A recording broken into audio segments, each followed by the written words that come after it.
the death penalty is another political agenda. Ohio fails to meet 93% of the guidelines set forth to ensure fairness and accuracy in a capital punishment system. I guess being innocent is a technicality. The regular public do not know that it costs more to execute someone. From a statistical standpoint, that we absolutely have executed innocent people. Well, since then, it has been determined that that was faulty science.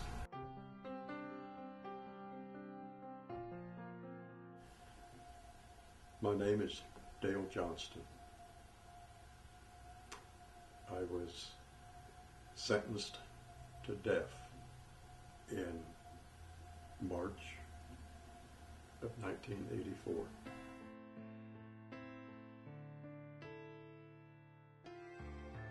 Well, in 1982, my daughter and her fiance came up missing. I was living in Hawking County at that time.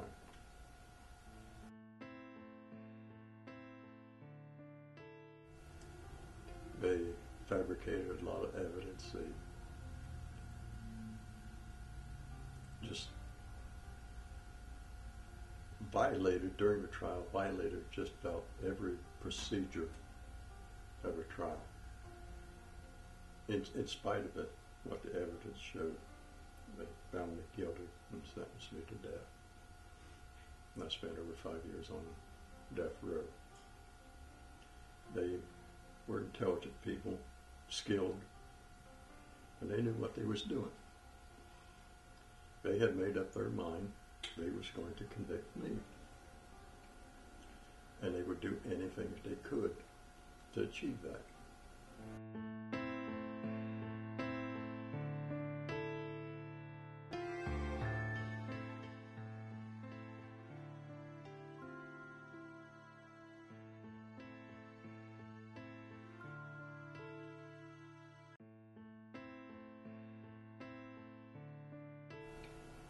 Fortunately for me, in the process, they made so many errors during the trial that it was easy for the appeals court or High Supreme Court to reverse the conviction and to order a new trial.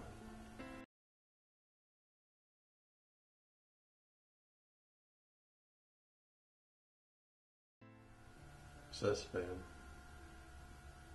they continually stated that they had the right guy, but I got out on a technicality.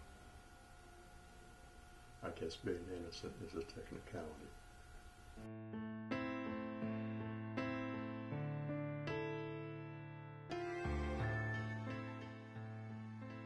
Reuben Quintana was convicted on the basis of perjured testimony by the police and witnesses. He was executed. I have met and talked with the prosecutor in that case. He believes that he executed an innocent man. Cameron Todd Willingham was executed. He was charged with setting a fire that killed his kids. Again, the investigation in that case for Texas apparently was done ethically. They went by the science that fire officials go by to determine how a fire originated.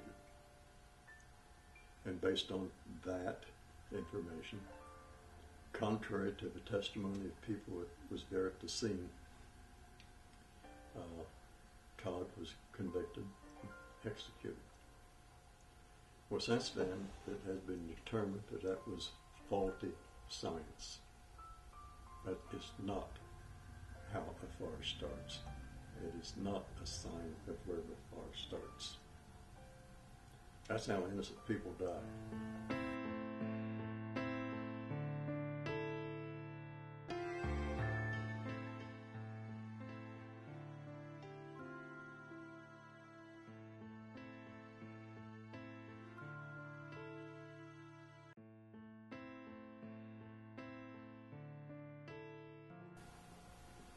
These people who really want vengeance, they would get more than their pound of flesh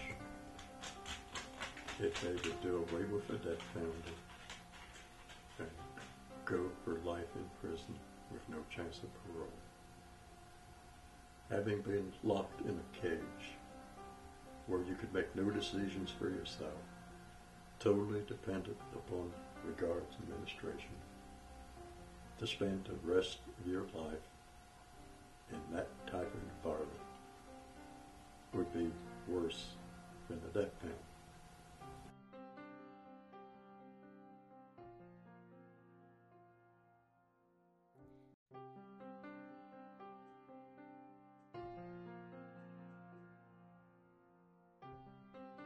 Gary Beeman was sentenced to death in 1976.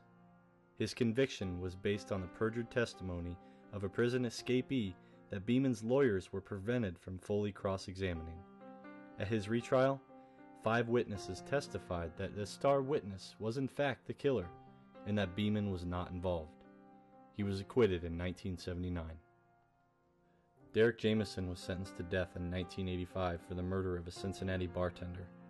Prosecutors withheld critical evidence that would have pointed to Jameson's innocence, including eyewitness descriptions that did not match his physical characteristics, an eyewitness who initially identified 2 other suspects as the murderer, and statements that contradicted the story told by Jameson's co-defendant, who cut a deal in exchange for his testimony.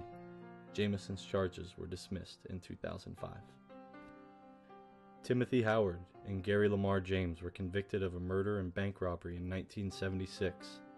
They were released after new evidence was uncovered that had not been disclosed at the time of their trials, including witness statements and fingerprints. Their charges were dismissed in 2003,